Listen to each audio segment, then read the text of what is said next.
8 years have passed since DreamWorks Animation's Kung Fu Panda 3, but the franchise hasn't sat dormant in the least.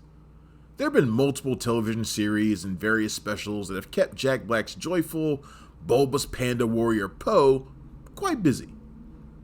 I love these movies and think they are the best animated franchise that DreamWorks has to offer. And at their best, not only pack tons of martial arts action, but just as much humor that makes the most of Black's oversized personality.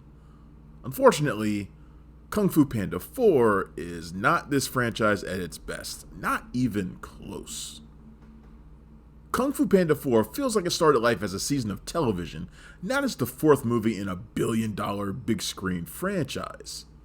The animation isn't as crisp, some of the A-list voice cast are absent, and the story feels like it was cobbled together by unused plots from previous films. While there's still a lot of fun to be had watching Po punch and eat his way to victory and spiritual enlightenment, the same mojo, it's just not there. Years have passed since the events of Kung Fu Panda 3, and fans of the TV shows know that Po has been on many adventures during that time.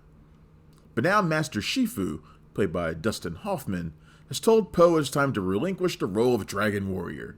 You know, that thing that he spent all that time fighting to earn, and to pass the mantle to a successor.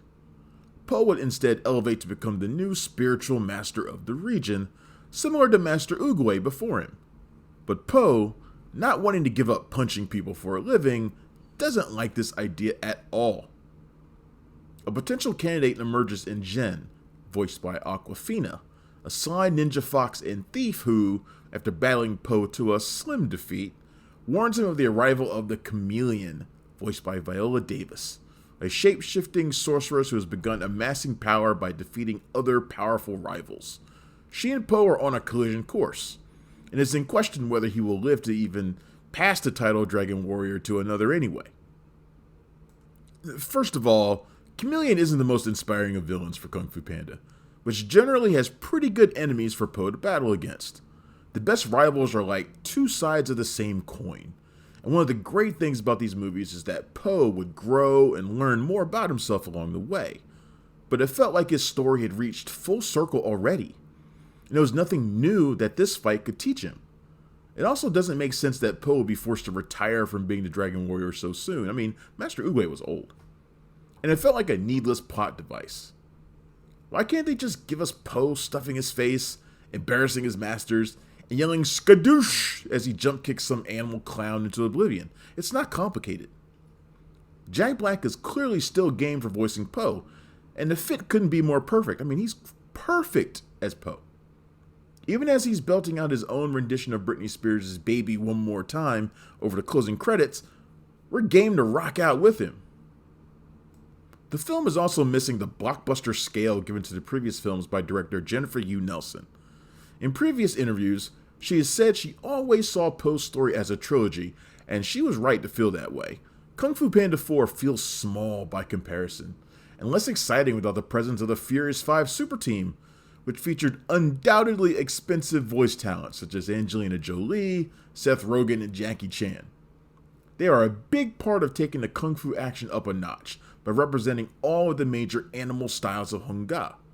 But there's a greater emphasis on the comical side represented by Po. It's not necessarily bad, but Kung Fu Panda was better for blending intensity and silliness in equal measure. Incoming director Mike Mitchell has been wildly successful in animation already, but he's also the guy who has directed some pretty terrible sequels, such as Shrek Forever After, Alvin and the Chipmunks Chipwrecked, and the Lego Movie 2, the second part. Does anybody even remember that second Lego movie? I forgot about it until like 5 minutes ago. 15 years since Po first burst onto the scene, the jolly martial arts master has finally found a foe he can't defeat. Franchise fatigue. Kung Fu Panda 4 tries and fails to hold onto the kung fu magic that has made it a beloved box office giant and frequent award winner. And perhaps it's time to shut down the dojo for good. Kung Fu Panda 4 gets 2.5 stars. The film opens in theaters on March 8th. Thanks for checking out the show. If you like what we're laying down, please subscribe to our channel and click the bell to receive notifications for all of our latest stuff.